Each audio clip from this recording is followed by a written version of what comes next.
E aí, rapaziada, tudo bem? Sou eu de novo, Gustavo, na voz, para ensinar, para auxiliá-los no entendimento da semana 2 do PET, né? Bom, o que será abordado na semana 2? A gente vai falar, continuando, sobre os três continentes que a gente trabalhou no PET passado, é a Europa, a Ásia e a Oceania. Só que agora a gente vai falar sobre a industrialização dela.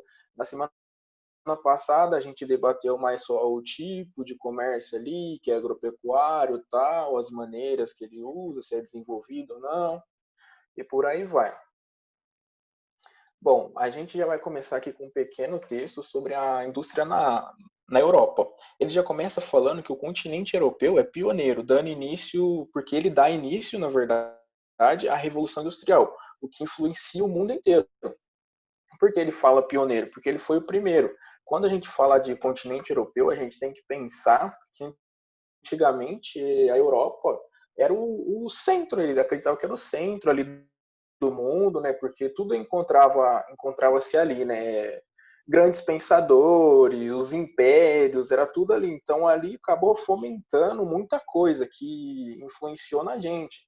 Como a gente discutiu lá as plantations, que são resquícios do colonialismo europeu, tipo, se a gente reparar hoje na nossa sociedade, a gente encontra muita ligação entre eles e a gente, que é resquício de coisas antigas, bem passada.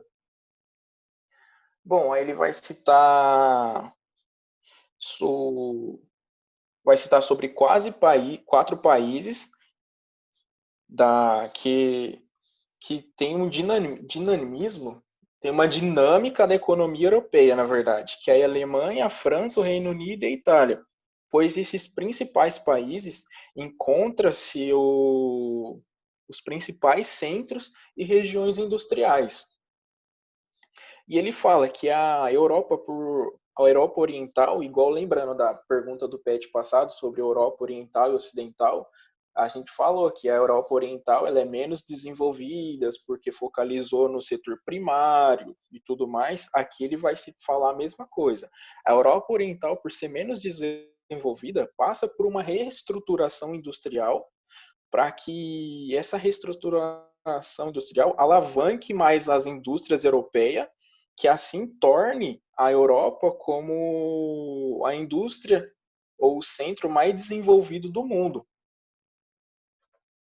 Bom, fechamos aqui a Europa, vamos então para a Ásia, né?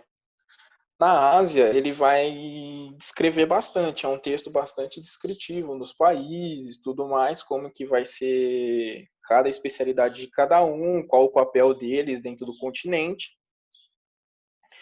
Ele fala que a industrialização da Ásia ela é mais recente comparada à Europa. Por quê? Porque na Europa lá tinha os grandes impérios, tinha grandes pensadores, e acabou a revolução acontecendo ali e fomentou tudo meio que fechado ali na bolha deles.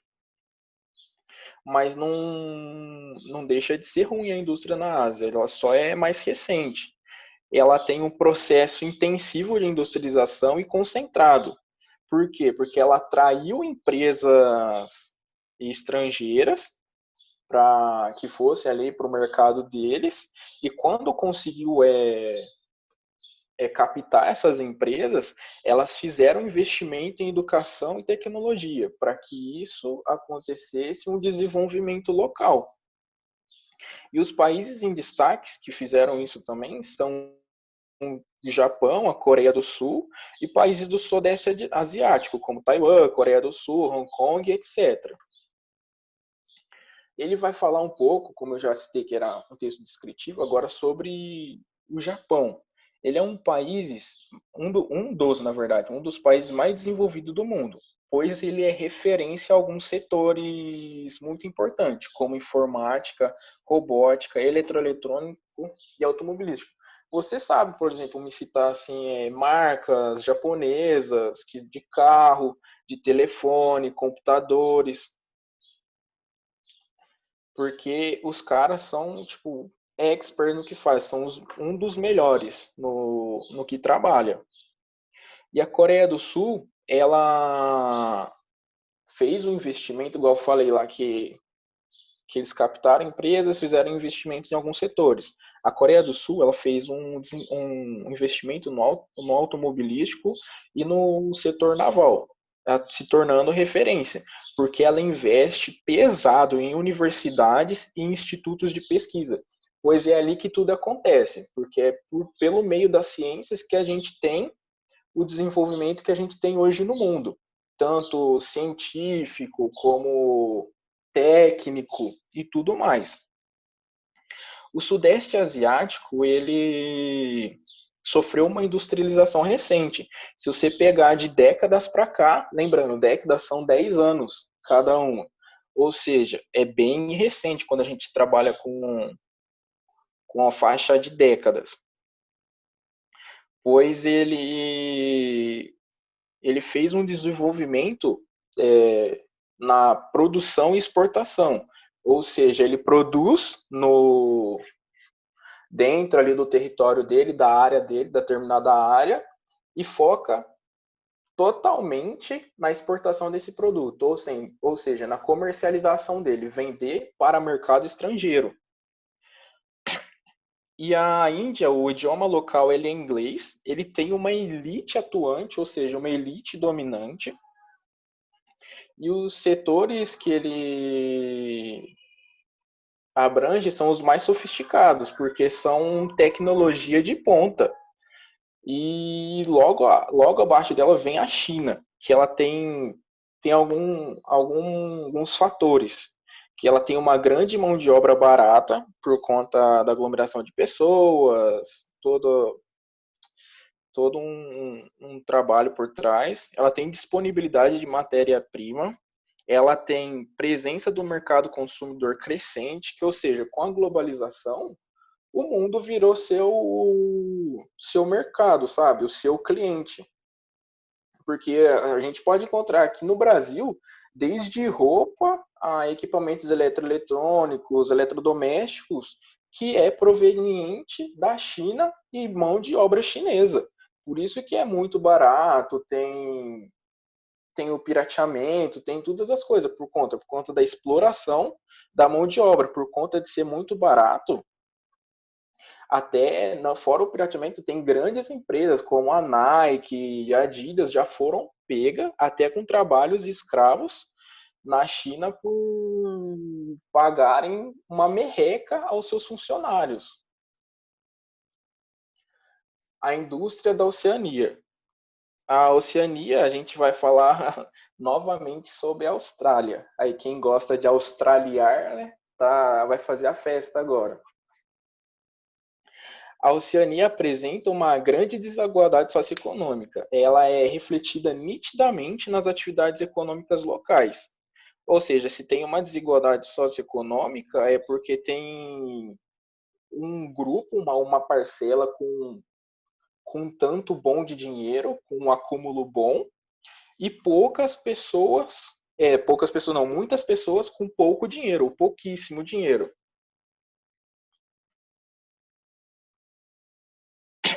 Então isso acaba refletindo no cenário ali da sociedade local.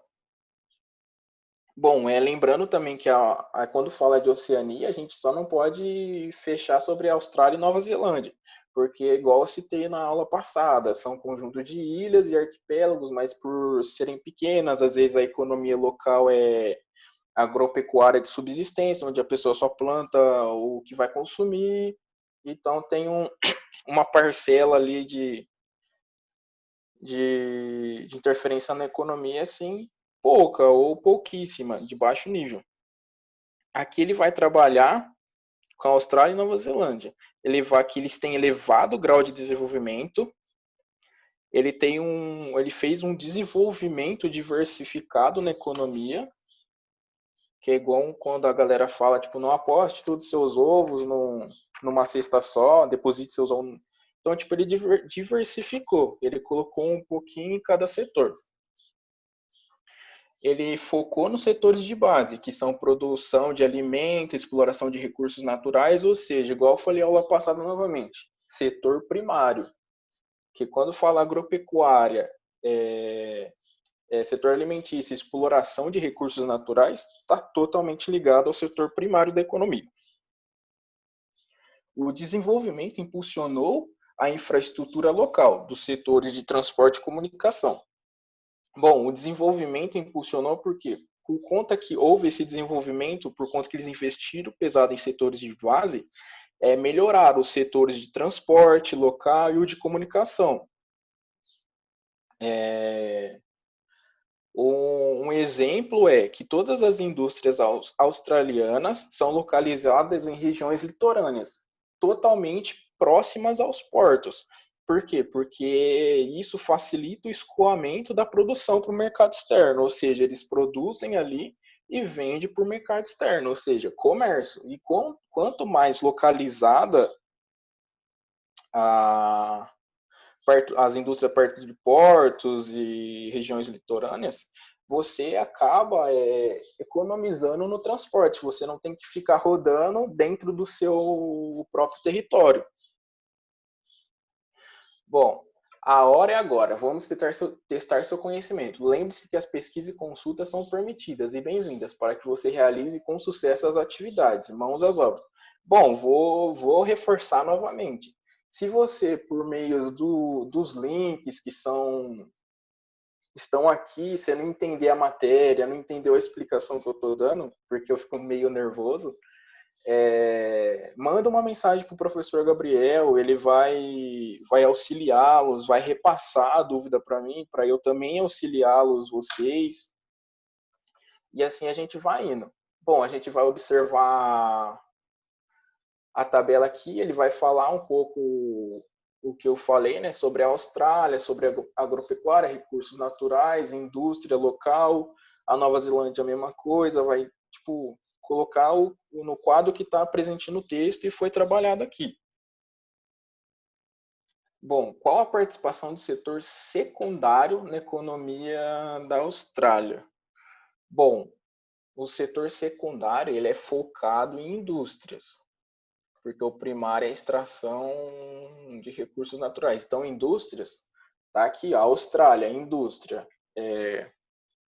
O terceiro item ali da coluna à esquerda. Você pode colocar automobilística, eletrônica, mecânica, química, siderúrgica, petroquímica e da pesca, que são todos os setores secundários da economia australiana. Qual a participação do setor primário da economia da Nova Zelândia? Bom, o que fazem parte do setor primário? Que igual eu falei, agropecuária e recursos, extração de recursos naturais. Agropecuária, cultura de grãos, criação intensiva e extensiva de ovinos, extração de recursos naturais, ferro, cobre, urânio e gás natural. Bom, matou a charada aqui, já foi 2 questões para sua conta. Bom, observe o mapa e responda. Bom, o mapa aqui retratado é do continente asiático, do que estamos trabalhando lá. Rússia, Mongólia, Cazaquistão, República Popular da China, Índia, China, Turquia, Indonésia, Filipinas. Totalmente da Ásia. Aí ele pergunta, o mapa se refere a qual continente? Asiático, né? Tá mamão com açúcar, vocês já estão matando de letra. De acordo com o que foi estudado, quais são os países com a indústria mais avançada desses continentes? Bom, se aqui está falando sobre o continente asiático, é só a gente fazer um link, um aporte, uma ponte entre esse mapa e o texto trabalhado aqui. Lembra que eu falei que ele é um texto extremamente descritivo, onde ele vai falar a especialidade e influência de cada país para o continente asiático? É só você pegar cada país citado aqui e já matou a charada, porque como ele vai citar Japão, Índia, China, do Sudeste Asiático e por aí vai. Aí já matou a charada já. Bom, atividade 3. Reflita sobre as diferenças entre o crescimento econômico e desenvolvimento socioeconômico. Elabora um pequeno texto abordando o caso da China, cuja população carece de melhores condições de vida, apesar de ter um PIB elevado. Bom, o que é PIB? PIB ele é o Produto Interno Bruto. E como que esse PIB é calculado? Ele é calculado através da soma das riquezas proveniente entre a compra e venda de serviços, ou seja, comércio.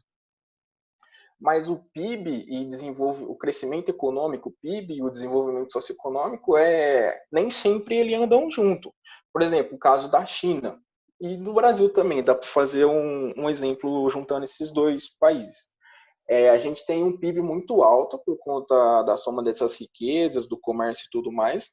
Porém, a gente carece de leis sociais, leis socioeconômicas, porque é só se reparar na sociedade. A gente tem muitas pessoas com um grande acúmulo de capital, não, poucas pessoas com grande acúmulo de capital e muitas pessoas com pouquíssimos, porque a gente não tem investimentos, por conta de não ter essas leis, a gente não tem investimentos sociais, como alimentação, educação, saúde, a gente não tem o saneamento básico, proteção, transporte, lazer, gerando assim uma distribuição de renda péssima, porque, ou seja, se pouquíssimas pessoas estão com um acúmulo muito grande do capital e muitas pessoas com pouquíssimos, ou seja, a gente está malemar vivendo, malemar existindo. E isso afeta diretamente a sociedade. Então a gente consegue fazer essa comparação fácil, sabe? Tipo, desenvolvimento socioeconômico. A gente está aumentando a classe social ali pobre, perto da pobreza, enquanto a classe dominante está enriquecendo cada vez mais por conta que está havendo um problema no repasse do dinheiro. Eu acho que com isso vocês conseguem elaborar um parágrafo assim bem estruturado. Bom, observe a anamorfose geográfica e responda à atividade 4.5. Bom, o que é a anamorfose? A anamorfose é um recurso cartográfico onde ele vai distorcer a forma, a área ali do elemento a fim de representar um propósito, ou seja, foi de propósito que houve essa distorção. E por que houve essa distorção? Porque vamos ler aqui no título da legenda. Anamorfose, mundo, produto interno, mundo. Em 2016 bilhões, ou seja, ele vai estar representando o que qual foi a quantidade do produto interno bruto medido em milhões de cada país. Por isso que houve essa distorção, teve essa inflação de alguns países e teve como que eu posso falar, uma torção de outros, por conta do produto interno bruto ser muito alto, outros ser poucos e tudo mais. Bom, qual o título da anamorfose e o que ela representa? Bom, é só pegar o título da legenda. Anamorfose, mundo, produto interno bruto, PIB 2016. O que ela representa? Eu acabei de explicar. Que ela representa a quantidade do produto interno bruto de cada país, medido em bilhões de dólares. Aí vocês podem elaborar mais. Preencha a tabela com os países de destaque em seus respectivos continentes. Bom, agora a gente vai olhar no mapa aqui, vai dividir cada continente e pegar seus países. Bom, vamos lá. Vamos começar pela Europa. Qual país da Europa apresenta aqui no continente?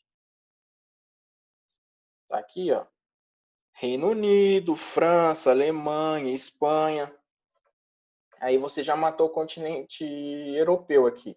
Vamos para a Ásia, ó, tá até bem separadinho aqui. Vamos pegar aqui, ó, essa linha aqui mais ou menos. Imagina um quadrado aqui. Rússia, China, Índia, Coreia do Sul, Japão. Já matou o continente asiático. Vamos para a Oceania. A Oceania quem que apresenta? A famosa Austrália, né? Bom, aqui a gente termina a semana 2, concluímos a semana 2. Espero que com êxito. E assim, se tiver alguma dúvida, pode chamar o professor Gabriel. O Gabriel vai repassar.